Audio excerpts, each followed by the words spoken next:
Well, hello friends, we are outside in the garden. I'm in the vegetable garden specifically at my house with the raised beds. And today is all about watering and pest control for my cabbage, broccoli, cauliflower raised bed, which is right behind me.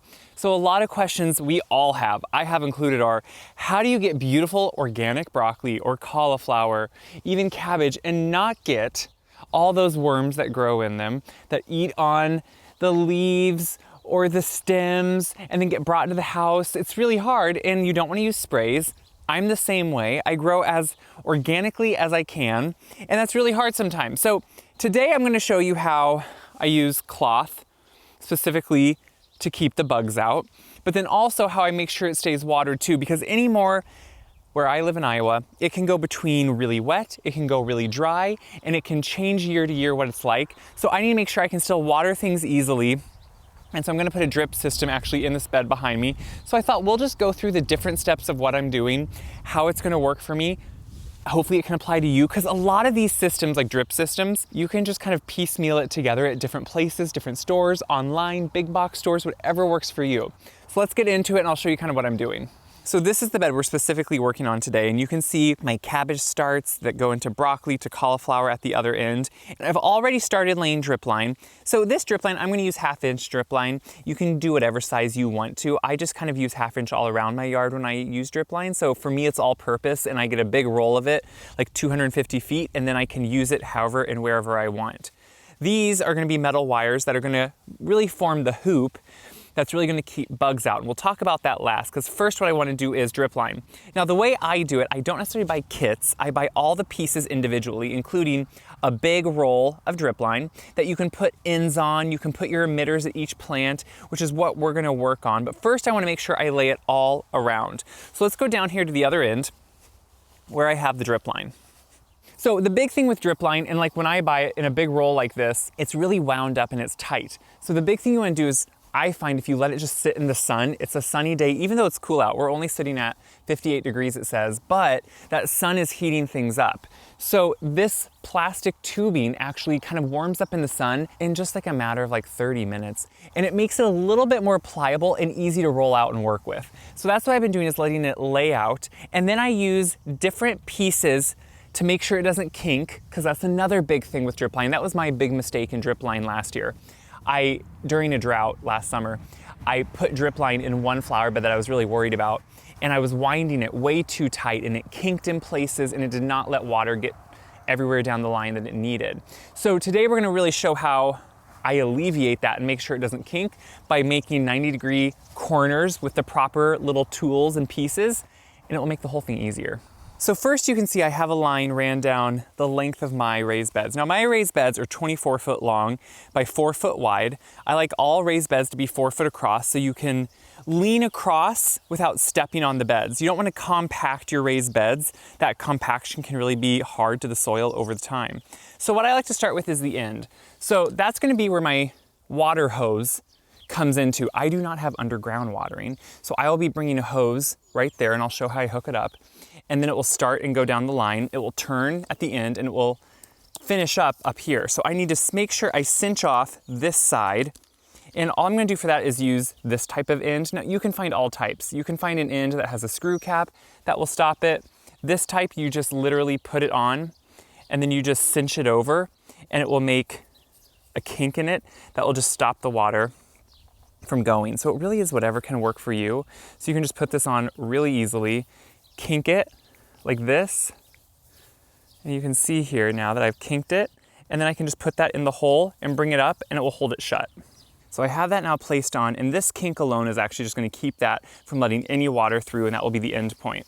So now what I want to do is just start making sure this line stays by each plant. So I'm going to set it where I want it to be, and then I'm going to use little pins that keep it in place. So these little pins, and you can do anything. You can do landscape U-pins, just get maybe a stainless one or a galvanized one that won't rust. What I'm gonna use here are these kind that push in and have a little clamp on them. And we put them down, you can see right here, they go over the line, down into the soil, and then they hold it right in place. So I can make it really tight, and now it just holds, but it still can move, it's not kinking it. And now we just wanna make sure this line is ran all the way down the bed, and is gonna hold up by each plant. Then I'll go in and put the emitters, because I like to put the emitters in once the line is actually in place so I know where each one needs to be.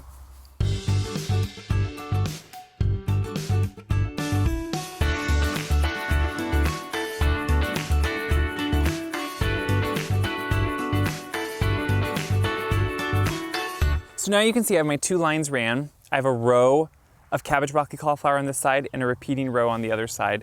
So now the big thing is emitters. So I'm gonna use these little emitters that have an adjustable quality to them, which I kind of like. You can just turn the dial and you can adjust literally how much water comes out. So I can open them up more or less as needed. And you can bury them in slightly, but I just like to keep them very low to the ground, to the soil itself, and somewhat close to the root. But remember, these are gonna keep growing. So these seedlings are very small right now, but as they grow, you definitely want to account for the size they're gonna be, but they will also eventually completely shade this drip line. You know, all these will mostly be picked by July in my zone, so I'm not worried about into the summer because I won't be using this line then really anymore until fall. And then next year I'll use the same line again for the same bed. I'll just transfer it because I rotate my crops. But now what I want to do is put those emitters in, which is really easy. I just use a punching tool, which when you squeeze it, you can see that punch comes out and it makes the actual little hole in the line. And that way I don't have to sit here and punch it myself. It just is a little bit easier to do it with.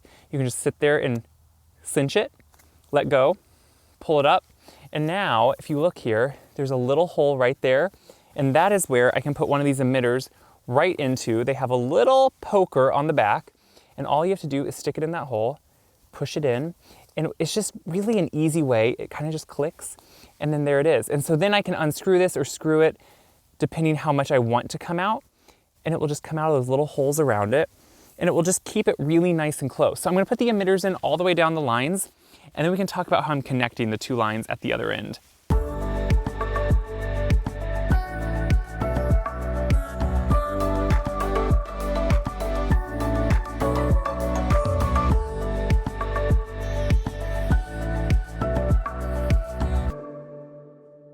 All the emitters are now put in. You can see it actually goes really quickly. You just punch a hole, you stick them in at each place you want them. Now, since I know every year I plant a whole bed of cabbage, broccoli, cauliflower, and I space them about the same every year, I can just transfer the strip line, like I said, from bed to bed since I rotate. And it'll be an easy way to make sure I can reuse this. So that's why it's a really low cost investment to make sure it's a lot easier. So now I want to make sure, since I have 2 rows of these lines ran, that they connect and the water can freely go through them. So let's just connect the 2, which is a really simple process. To connect them down at this end, you can see the first one that's coming up, I put a 90-degree corner on. So that's just one of these pieces. I just buy them in bulk online and then keep different pieces around for whatever I may need if I want them in flower beds or garden beds. And then all you do is just cut the line. So this is still connected to my really big roll of it. And I'm just gonna cut it right here where I want. And you can see it's gonna be just about even with the one across the way. And I'm just gonna use my outdoor pruners. And then I'm just gonna stick this right inside of there and make a piece that will connect them. So I'll set the phone up here when I'm filming so you can see here what I'm doing. So first what I'm gonna do is right here where I cut it, I'm just gonna add in this piece. So you just put it right in the end of it and push it in until it's flush. And now I just need to connect this 90 with that corner across. So I'll just cut a piece, and I can always adjust this piece if I need to. But what I'll most likely do here is put it in, I need to kind of cut a nicer end here so it has a square cut.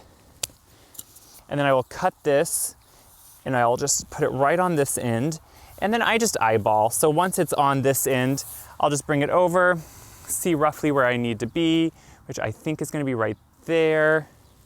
Cut, and now I can connect them, which is super, see how easy this is really? Just you push it in, you make sure this one's connected too. And once they're all put together, now we can turn on the water and we can just make sure they run. This is how simple it is. So having a 90-degree here is gonna make sure that this isn't kinking, because if this kinked right here, it wouldn't allow water through. This will easily allow water to make this corner and run to each individual plant. So we're at the other end now where I wanna connect just a hose end. So you can buy these again in piecemeal.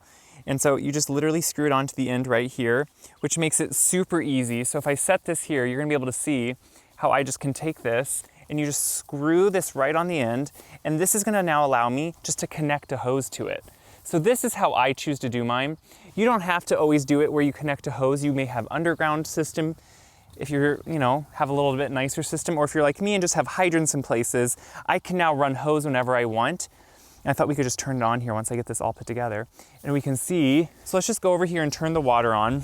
I have a hydrant right by my garden, which is where I keep kind of everything ready to go so I can water easily. So once we turn that on, the water will start going, and it should just start coming out each emitter. So I'm already hearing it. So if we come up to them, this is when we can check how much is coming out, if it's the right amount. Right here you see it. If you look really close, you see that water coming out? Now I can turn these as needed still once they're in here to make sure the water points down, because these are on, it looks like half side where the water comes out, but see how easily now that water is just coming out? So if we go to each one, you can see once it works all that air out of the line, that it's just watering. So now that I want to put row covers on these, this will make sure that I know everything is being watered really nicely and really easily underneath that row cover. So I'm gonna go through and just make sure, really from here, I'm seeing all of them get watered really nicely, which is exactly what I want. And Kip is out here helping me, so that's what he's doing. He's just basking in the sun. So I'm gonna go through and make sure they're all working, and then we'll start doing the row cover.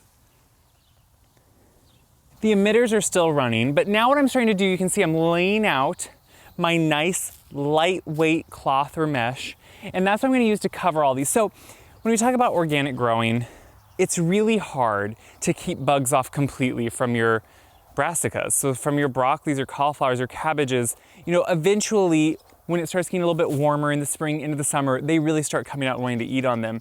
When it's really cool and I plant my things in April, there's really not a problem because it's cool enough or I'm keeping them covered from the cold. But once we start uncovering them and we have these beautiful days, that's when we have to worry. So I'm gonna show you how I'm using these really thin rods. You can buy all this stuff online really easily at garden supply centers. It's just super nice because you can use these things year to year. They're galvanized, so they're not gonna rust. They're gonna work really well in the garden. Kip right now is trying to make a bed on the mesh, so we will have to not have that happen. But let's show how I put all these in because it takes a couple minutes. Kip, that's not a bed. He sure thinks it's a bed. So you can see I've already placed hoops on probably about every 4 foot, every 2 feet actually, I think I'm about doing it. So it more is just whatever's gonna be easiest. And really I just put them in a few inches, probably about 6 inches. And then they're so thin, it's standing upright right now and it's kind of even hard to see. But all you do is just take it, you bend it, it's easily bendable because it's so thin, and you place it right in the opposite side. So now you can see we have a really nice just hoop structure all the way down this bed. So if I come to the end, you're gonna see all these rings. So now all I need to do is pull this mesh across and secure it. So now the light, the air, rain will still get through this mesh, even though I can water them when we're not getting rain. That's what's really nice and why I wanted to make sure I had this set up. But guess what can't get through? Any bugs. So that's what's so nice. And even it will help on windy days. I'm gonna show you how to secure it, but it will help actually protect these if I have a super windy day from the wind. You can see Kip down there, you guys. Look at him. Kip is living his best life outside right now. So let's get this mesh across of here. So what I have done is gone through and on this side just used my hoops and they're stuck down into the ground holding this mesh. So when I pull it up over these hoops, you can see instantly it's starting to create this nice, just whole hoop tunnel. So now what I have are either these landscape U-pins, which work really well, or I can use the hoop themselves, pull it out and stick it down the ground with that. It's really whatever works easiest. You can also bury it in slightly.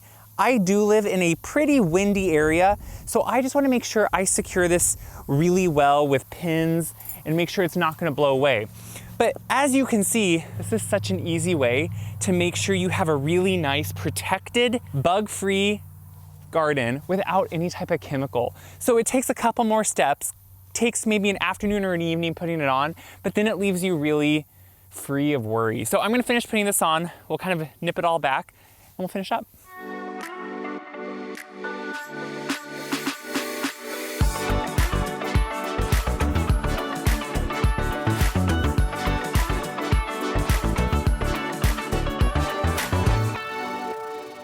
So I have all of it done. You know, honestly, this pretty much took the time of this video overall. And I'm not an expert in this. I haven't been doing this for too many years, but I do know that after a time or two, it really feels easy and it almost feels second nature. You don't think about it. And it's just such a great way to not be having to run out to your garden every day and see, oh no, what bugs are eating on these? What do I have to try to get off? What eggs do I have to try to make sure to get off of the plants? Because that's what we do otherwise when we try to be organic, right? We're always running out, trying to make sure we can get ahead of the pests, the little bugs that are eating on our plants. This takes all that worry away. So all I will do is I want to check plants is I can just take those pins out and just unwrap this, open it up, and it allows me to make sure I can easily get in there or I can close it back up. I'm going to put a few more pins in yet just to make sure it's really secure from the wind, but other than that, it's good to go. I still have my water running, so these are all getting a really nice watering. I can see it, but they also can see the sun, which is what's really important. So they get everything they need through this mesh. So anyway, what I hope I do with these videos is inspire and excite and hopefully show you that gardening can be done any shape or size, whether it's in containers. You can do this with a container, or if it's in the ground, or if it's in raised beds like me.